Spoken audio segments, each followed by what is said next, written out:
Hello everybody. So here in this lecture,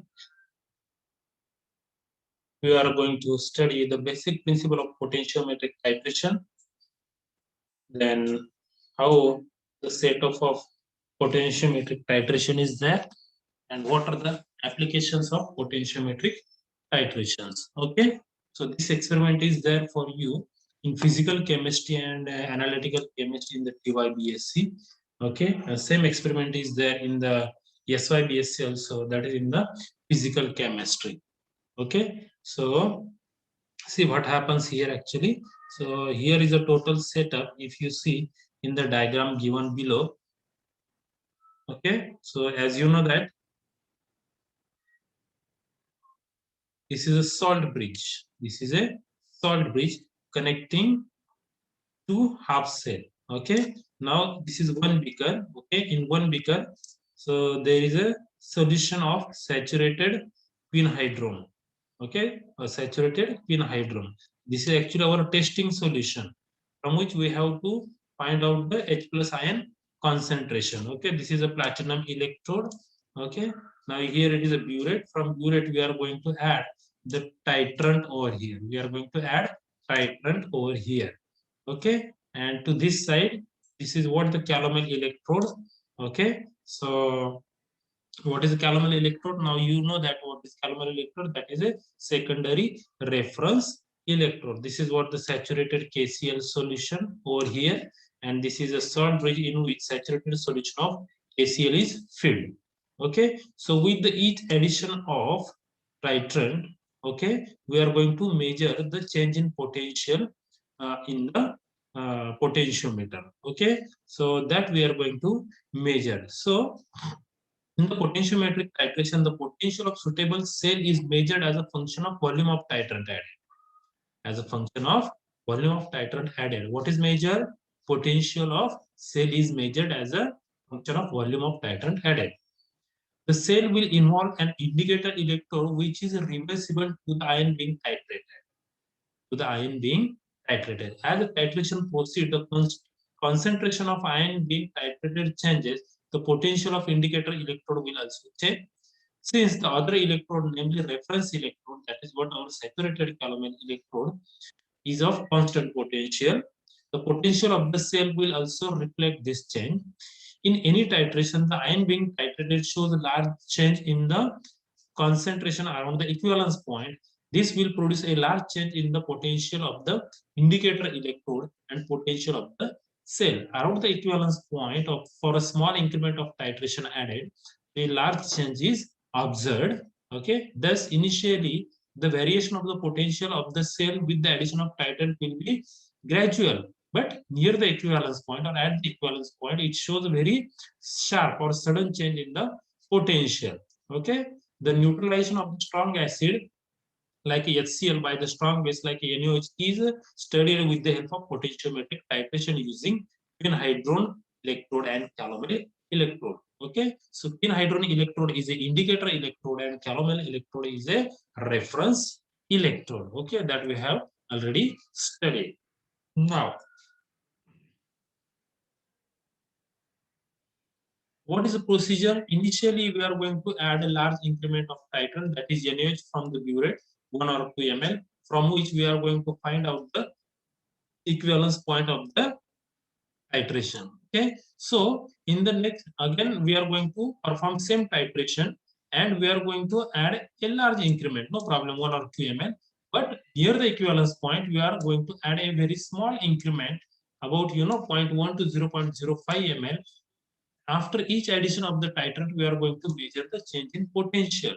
Okay, and so it is a gradual process near the equivalence point. Okay, and over where we will get a large number of reading and we can get a sharp change in the potential near the equivalence point. Okay, that equivalence point will help us to find out the actual pH of the solution. So how we can find out? We are going to plot the E cell versus volume of titrant added. Okay, we may get sigmoid or S-shaped curve over there.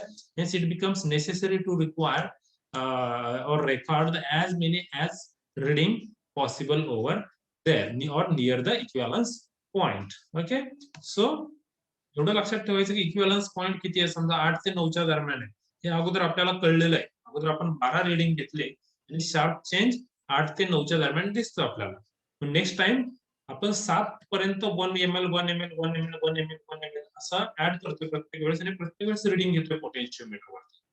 पण जेव्हा 7 ml पर्यंत येतोय, 7 ml पासून तो 9 ml पर्यंत आपल्याला अगदी 0.1 0.1 0.1 0.1 अगदी कमी प्रमाणामध्ये त्या ठिकाणी आपण काय करणार आहे, ऍडिशन करणार आहे. Okay, this is to get a sharp equivalence point. Okay, to get the sharp equivalence point. So there are the three possible graphs, okay, which we can plot. Here E cell versus volume of titrant added, then delta E upon delta V versus volume of titrant added, and delta square E upon delta V square volume of titrant added. Okay, so each graph is having its own importance to determine the equivalence point of potentiometric titration. Irrespective of the type of titration, equivalence point of potentiometric titration is always determined graphically. Okay, and each graph is having its characteristic advantages and disadvantages. Okay, so here we are going to focus for only one or the first graph, that is E cell versus volume of titrant added. Okay, in the TYBSC you are also going to plot this graph, and from this graph we are going to find out the equivalence point. But that is a very explanatory thing over there, so that's why I intentionally skip that part, but I will continue that part in the practical. Okay, so that's why I have intentionally skipped it from the theory. Okay, this graph is also you are going to draw while doing your practical. Okay, so here see what happens. You will get the sigmoid curve with the addition of titrant. You are adding titrant, okay, 1 ml or half ml or 0.225 ml, whatever it may be. So with the addition of titrant or with the addition of NaOH, you are measuring the change in potential, and the sharp change is observed from here to here. Okay, so the point you have to draw a straight line from this point, okay, from the sigmoid curve, and this will give you the V volume equivalence, volume at the equivalence point, from which we can find out the actual pH of the solution. So what are the advantages and limitations of potentiometric titration, that we will see in this slide. See, whenever an indicator electrode is available, the titration can be carried out potentiometrically for that particular species, ion or molecule. All categories of acid-base titration, that is titration of strong acid, weak acid, monobasic acid, dibasic acid, or a mixture of acid can be carried out. Even acid-base titration in non-aqueous media can also be performed with the help of this technique.